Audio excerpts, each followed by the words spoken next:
मित्रों, मैं सपना देखता हूं, मैं खुली आंख में सपने देखता हूं और सपनों को साकार करने का रास्ता भी तय करके चलने वाला व्यक्ति हूं। અમારા વિસ્તારમાં નદીઓ પર ડેમ ચેકડેમ જેવા બંધો બંધાયા છે, જેથી પાણીનો સંગ્રહ થાય અને ભૂગર્ભમાં ઉતરે, જેથી ભવિષ્યમાં પાણીની સમસ્યા ઓછી થાય। इस बार हमने देखा है कि इतना इंटरेस्ट है गुजरात के लिए यहाँ बिजनेस करने के लिए कि कंपनीज अपने आप संगठन करके आ रही है। नरेंद्र मोदी की गुजरात में आप गवर्नेंस देखिए, टॉप क्लास। एक दफा नहीं, दो दफा नहीं, 3 दफा इस देश में यूनानिमसली डिक्लेयर कर दिया गया है कि सब बेस्ट एडमिनिस्ट्रेटेड स्टेट है गुजरात। हमारे नरेंद्र भाई मोदी प्रदेश के 14 मुख्यमंत्रियों में से सबसे अधिक स्थिरता यहाँ के शासन को दे सके हैं। There is only one person who has been taking a proactive stand against terrorism in India, and that is Narendra Modi. In course of time, I think the Chief Minister will find that he will not have to attract people to Gujarat. The question will be, you're stupid if you're not here.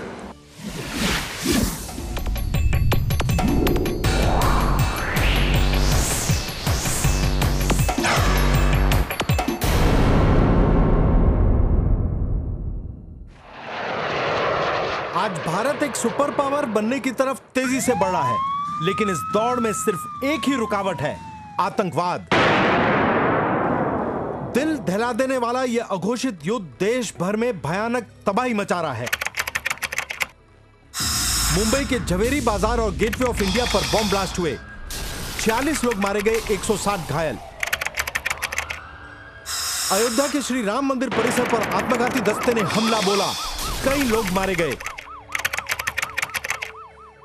Uttar Pradesh में श्रमजीवी express में धमाका, 10 मारे गए, 50 से ज्यादा घायल। दीपावली के दौरान दिल्ली में सीरियल ब्लास्ट, 67 लोग मारे गए, 224 घायल। आतंकवादियों ने अंधाधुंध फायरिंग की और ग्रेनेड्स फेंके, एक वैज्ञानिक की मौत और 5 घायल। सिलसिलेवार धमाकों में वाराणसी में 28 लोग मारे गए और 100 से ज्यादा घायल। आंकड़ों के मुताबिक सन 2006 में 1492 निर्दोष हिंदुस्तानी दहशतगर्दों के शिकार बन गए। क्या गुनाह है उन नौजवानों का? क्या गुनाह है उन माँ बहनों का? किसी का भाई छीन लिया जाता है, किसी का लाडला छीन लिया जाता है, किसी बहन का सिंदूर पोंछ लिया जाता है। क्यों? कब तक? 11 जुलाई सन 2006 शाम के 6 बजे से 6:40 तक का समय मुंबई पर भारी पड़ा। लोकल ट्रेनों पर लगातार 7 अलग अलग जगहों पर बम ब्लास्ट किए गए। तकरीबन 200 लोग मारे गए, 625 घायल हो गए। पुलिस के मुताबिक इस हादसे को अंजाम दिया था लश्कर-ए-तोयबा और सिम्मी ने। हमने देखा है कि भी ऑफिशियल लैक्सिटी से और पब्लिक की लैक्सिटी से महाराष्ट्र में क्या हुआ, उसी टेररिज्म से। मुंबई धमाकों में शामिल सिम्मी यानी students Islamic movement of India ने कई और आतंकवादी घटनाओं को अंजाम दिया है। सिमी पर जो चार्जशीट है, उस चार्जशीट में ये तमिल मुस्लिम मुन्नी कड़घम का नाम है। उसी पार्टी के साथ तमिलनाडु में कांग्रेस पार्टी चुनाव समझौता किया और चुनाव लड़ा। आप आतंकवाद से लड़ सकते हो क्या? दुनिया भर के कई देशों ने आतंकवाद से लड़ने के लिए अपने अपने कानूनों को और भी सख्त कर दिया है, लेकिन यूपीए सरकार ने तो आतंकवाद के खिलाफ देश के सबसे मजबूत कानून पोटा को ही निरस्त कर दिया। एक काम करो, इस देश के सुरक्षा बल के जवान जिन्होंने इस भारत मां की सेवा करते करते, जिन्होंने निर्दोष नागरिकों की सेवा करते करते अपने जान गंवाए हैं, उन शहीद परिवारों से सिर्फ वोटिंग करवा लीजिए और उनको पूछिए कि पोटा का कानून रहना चाहिए कि जाना चाहिए। अगर वो कह देते हैं तो फिर आपकी मर्जी, आप चला लीजिए। किसी भी सरकार ने जीरो टॉलरेंस डॉक्ट्रिन नहीं बनाई।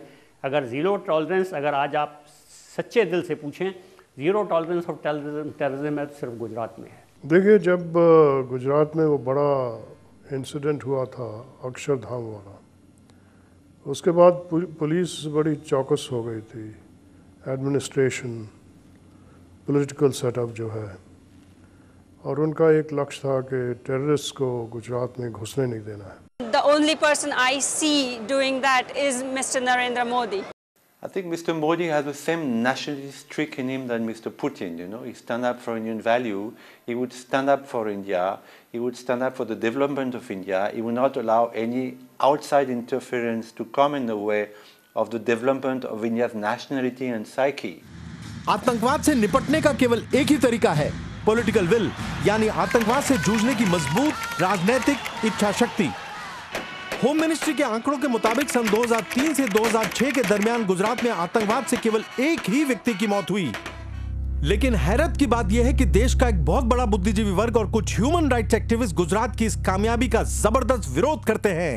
नरेंद्र मोदी की सरकार ने यह बिल्कुल स्पष्ट कर दिया है टेररिस्ट को, या जो भी टेररिस्ट को पनाह देने वाला हो, कि भाई ये 5-6 साल में उन्होंने ये क्लियर किया है कि देखिए सरकार इसमें आपको बख्शेगी नहीं। और ये सिग्नल देना सारी कंट्री में ज़रूरी है, और क्योंकि उसका सिग्नल इतना स्पष्ट है इसीलिए ये सब उसी को टारगेट कर रहे हैं। एक चीज़ को एक टेररिस्ट की व्यू पॉइंट से प्रेजेंट करना और उसको ट्रूथ समझना, और जो वर्जन पुलिस का हो या हुकूमत का हो उसको फॉल्स समझना, ये हमारी प्रेस की एक ख़ास खूबी है।